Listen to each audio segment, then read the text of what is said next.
And we are live and shot out of a cannon.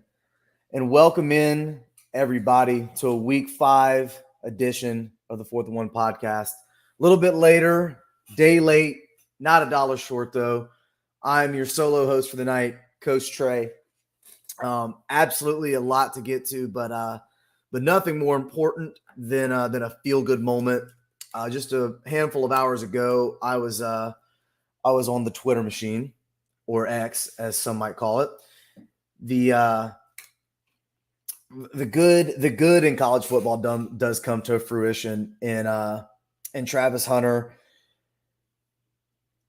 basically coming forward and doing the right thing and saying, "Look, man, like you're a good player. You did the right thing by, come and talk to me for a couple seconds." I think both of the kids kind of got on cam and kind of explained who they were.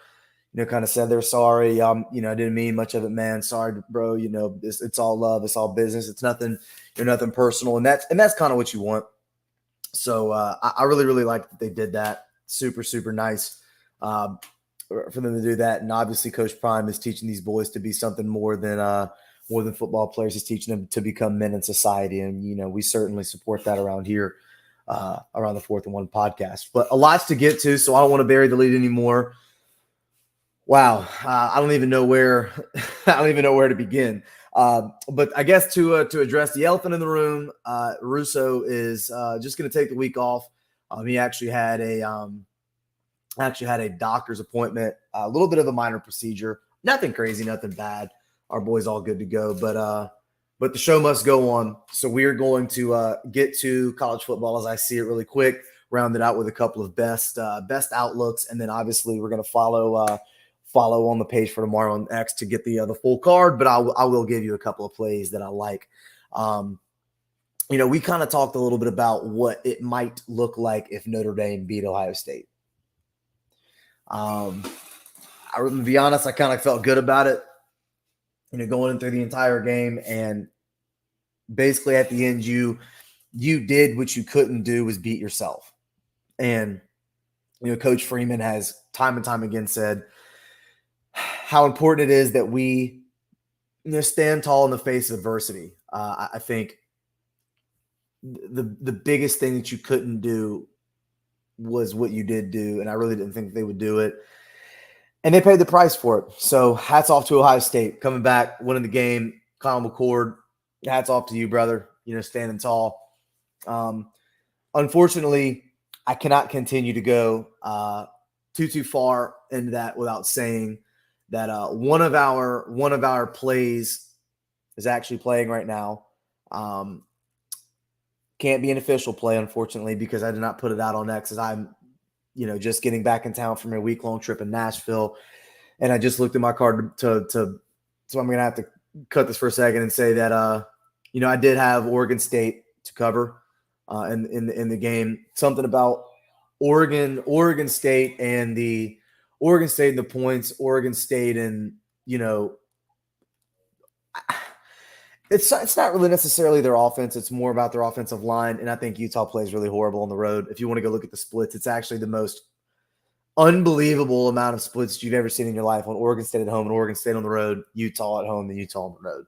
Utah's on the road at Oregon State. It's in the end of the first right now. Oregon State's up 7-0.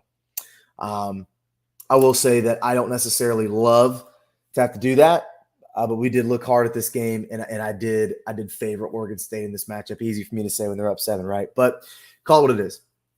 To get back to it, a couple other things that happened last week that we absolutely have to discuss is something weird right now in college football is happening with Michigan not bullying these teams that they're supposed to be bullying. And I'm actually getting a little bit tired of the Michigan haters coming in my DMs, because you all know that we back Big Blue any chance that we get. Not that we hate anybody in the Big Ten or we show any support of anybody in specific, but Michigan has won us a lot of money, so we have a little bit of selective favoritism when it comes to them beating up on little guys at home. And Rutgers yet again comes in here and ruins the cover by scoring a tutty. So look, it is what it is. I really, really think that when you're going to make predictions, you have to play what teams have done historically, both recently and in the same spot with similar matchups. Something else that we really didn't see was Clemson giving up the game at Florida State. I loved the underdog play. I loved it. I was here for it, but you can't play conservative. You can't. And Clemson should know that by now, and apparently they just don't. So I guess what I'm trying to say is they probably deserve to lose that game too. Alabama decided to show Ole Miss that they're still a little brother, so they are going to have this SEC West broken up next year without Ole Miss and Lane Kiffin getting it done against Alabama. But they have the opportunity of a lifetime this week with LSU coming into town. A couple of key thoughts. This game is at 2.5 right now. I'm not touching it. There's no shot that you can make me touch this game. This is one of those games that's going to come down to two things. Number one, can LSU decide to be better on defense? I don't think the answer is yes. I think they're just not good. I don't like to be demonstrative. I don't like to take past outcomes of a short number to make future predictions. But I just don't think they have it together. LSU can score, so can Ole Miss. Ole Miss's defense is better today than LSU's against lighter competition. Obviously, when they played up in competition, they got sort of hosed a bit. But I don't love that you haven't figured out the point of attack for LSU. LSU's front seven has the guys. They haven't figured out the rotation yet. And Omar Speights comes back, and there's word that he's going to be in the mix, and I'm fully down for that. But you have Whit Weeks, who's flying around the field, literally being, if not the best player, one of the best players on your defense for the last few games, leading the team in tackles along the way. And we're still toying around with the idea of a not fully healthy Omar Speights. I don't.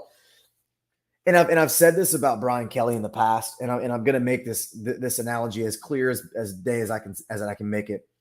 Brian Kelly does not care about starting freshmen. He does. That is a myth.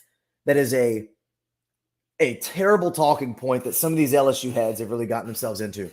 Brian Kelly does not have a problem with playing freshmen. Brian Kelly has a historically jaded to one side affinity of not playing them soon enough.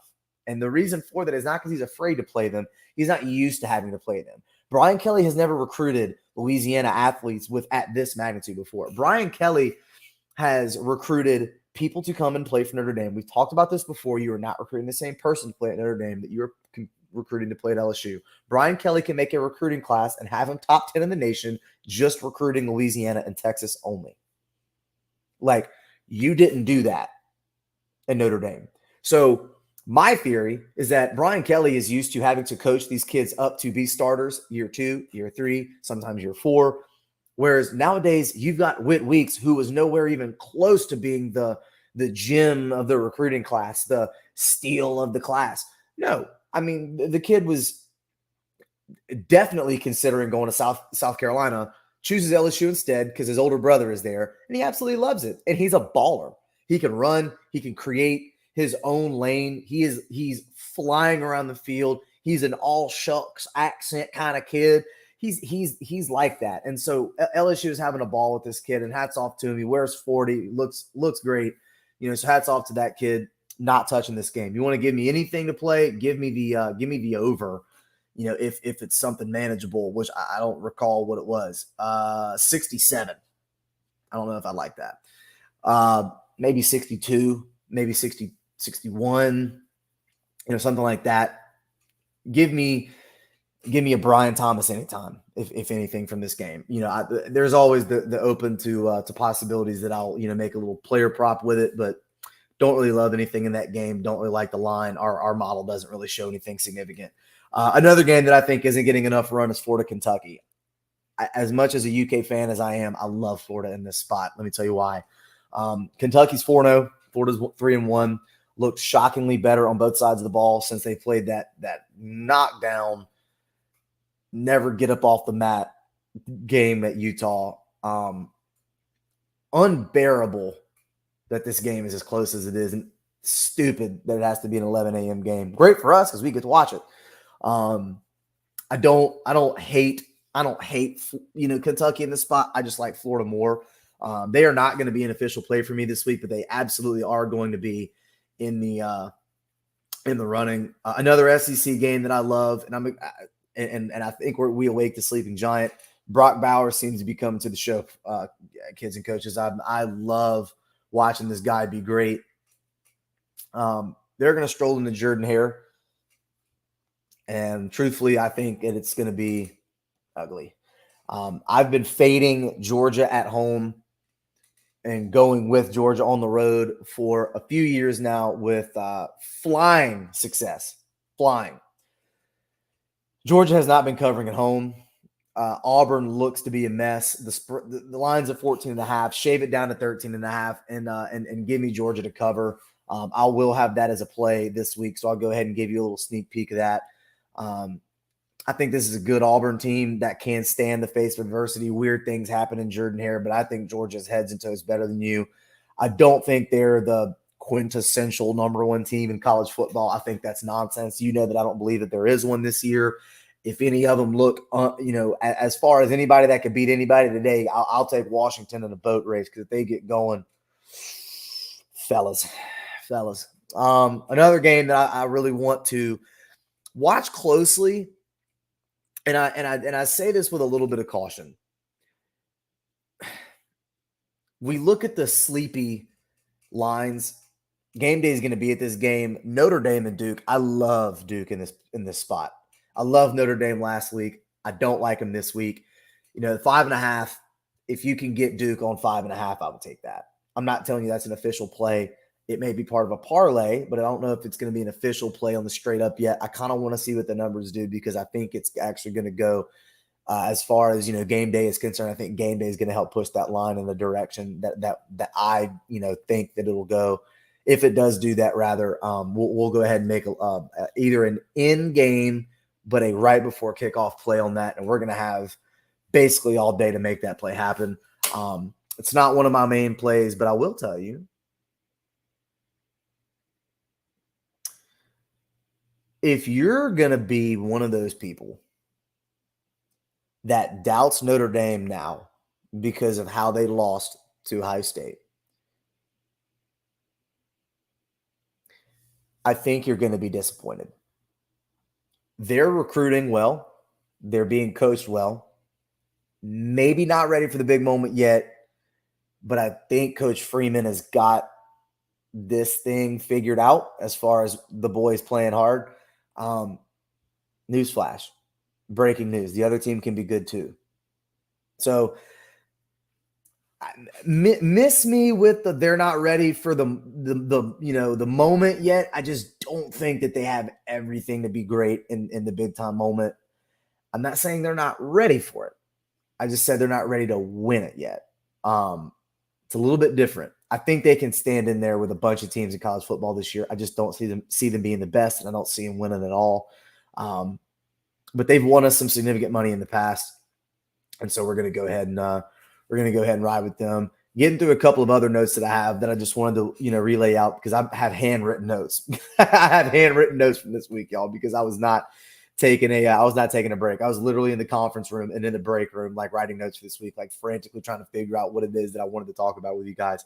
But one game that I typically wouldn't play this. I really would usually let this one leave and let it go is as much as I love the overs and the unders and all that kind of stuff. I never do this with the ACC because it is such a difficult conference to predict.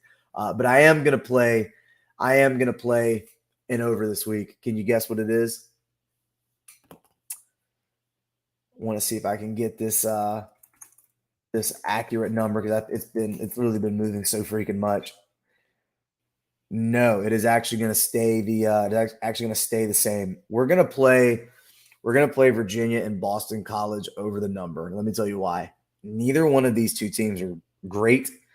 Neither one of these two teams are going to play defense. And I certainly don't think that, either one of them is going to, start throwing in subs, late early rather. I think this is going to be one of those games that we look back and go, this could have been one of those sleepy picks that made a lot of money on it. I'll take the over. I really don't even care. I was trying to, I don't know why my phone doesn't have service all of a sudden. I pay for fast internet. That's all right. Whatever. The man. Thanks. Appreciate it, coach. Solo coach is the best coach. Relay that Ole Miss is going to whip LSU this weekend. Take every alt spread, says Russo. I wouldn't be shocked. Whatever.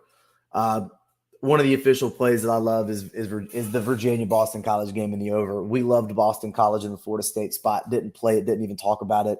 Kind of slowly but surely kind of caught up to that game as we were watching it. There was a look ahead for Florida State, rather. They did come up and throw their best punch. Wasn't enough. But these two teams are bad. Look for the over. Put some money on it. Parlay it with, with Georgia in the 13.5, like we told you. If you want to tease that down, it gets you a nice, probably maybe 285, 310, kind of number. I don't love bashing teams, but come on. Come on. A couple of my best, I'll say my best gambling friends have pretty much taught me how to not get too emotional with this kind of thing. If you know anything about me, you'll know that I don't know. I like to call balls and strikes with what it is that I'm gambling with versus what's in my heart. I don't really want there to be any sort of, jaded opinion based off the anger that we had this week. That's a Russo thing. I'm just playing. But what is it that we've been saying all season long? What is the one absolutely non-negotiable fact of the matter that has been plaguing this college football season? What is the one thing? That there's no one dominant team, right? So because there's no one dominant team, you would think, well, that means there's not going to be any dominant money. It means there's not going to be any easy money to get made. The reason why that's not true is because when you have parity, when you have teams that are equally matched, usually that means that there's a lot of opportunities for Vegas to be wrong. We've pretty much labeled this season as the anything goes season. Anything, anybody, anywhere, all the time. Because anybody can win, anybody can lose, any spread can cover, and anybody can hit at any given moment. Call it what it is.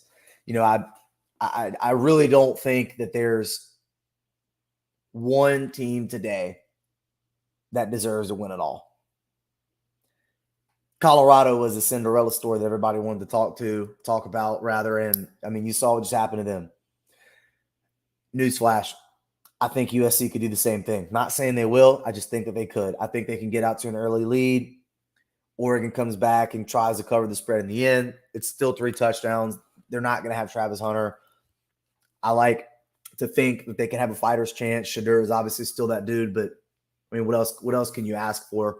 A sleepy, not so sleepy pick for SEC Player of the Week. Haven't even talked about him yet. I will have a player prop on this guy, Luther Burden.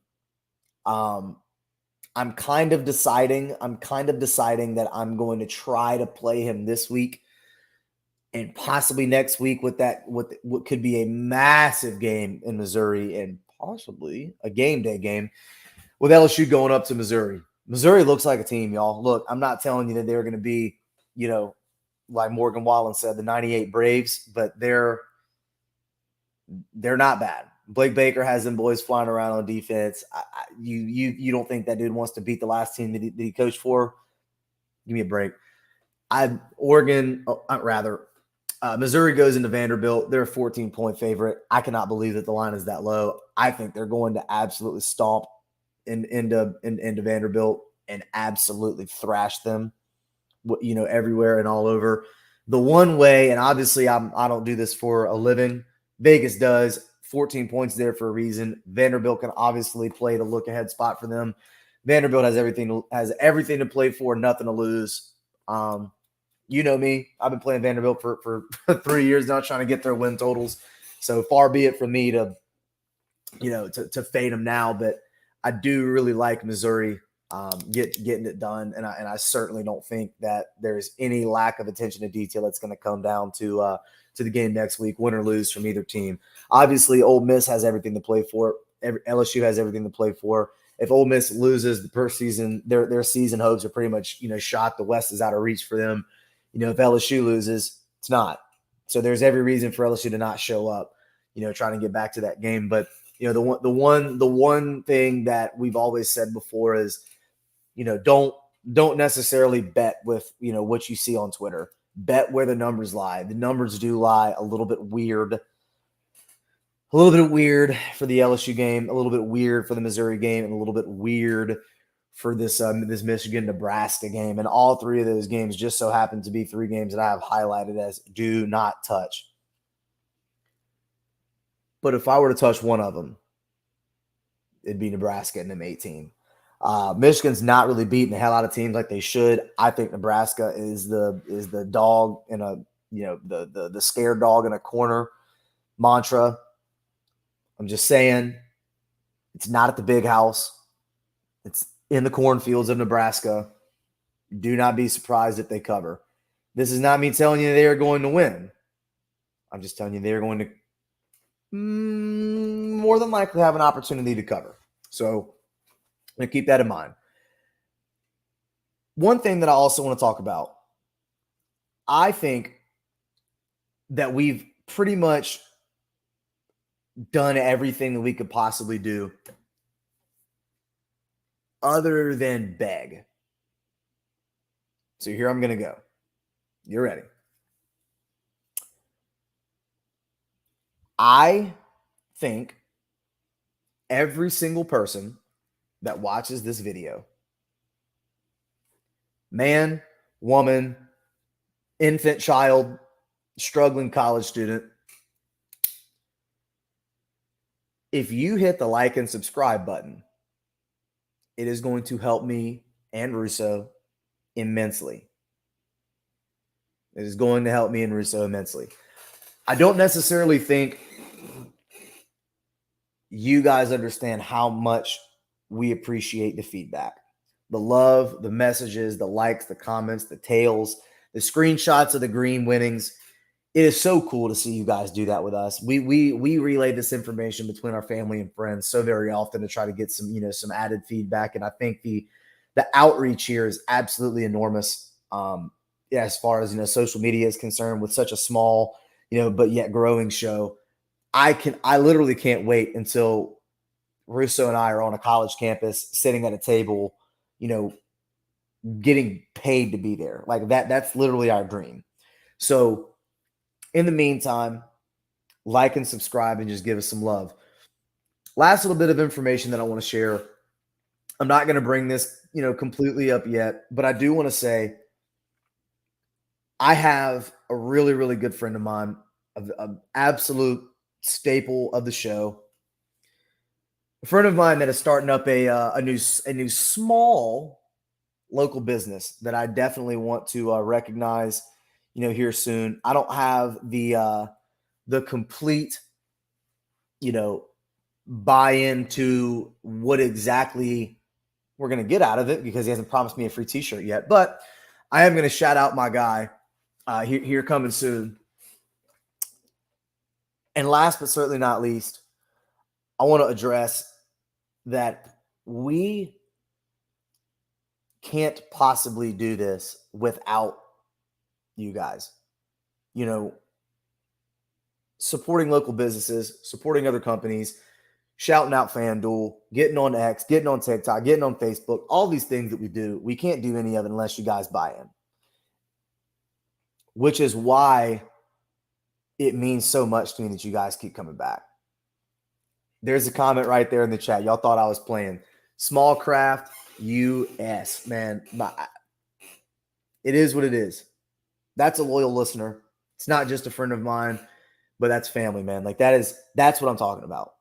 That is an absolute unbelievable person to want to have to shout out and work for. Small companies making it My buddy Dylan, man, hats off to you, man, for getting started. We can't be more happy and proud to, promote you here on the 4th and 1 podcast. And we certainly can't say enough good things about, the people that, that lose their money with us or make all their money with us. So a big shout out to him. Small Craft US guys, if you want to get a little bit of, behind the scenes look at some not only some alcoholic, adult beverages and where they come from, small distilleries, different flavors, different things coming down the creek, what's coming up, what's new, holiday editions, all that kind of stuff.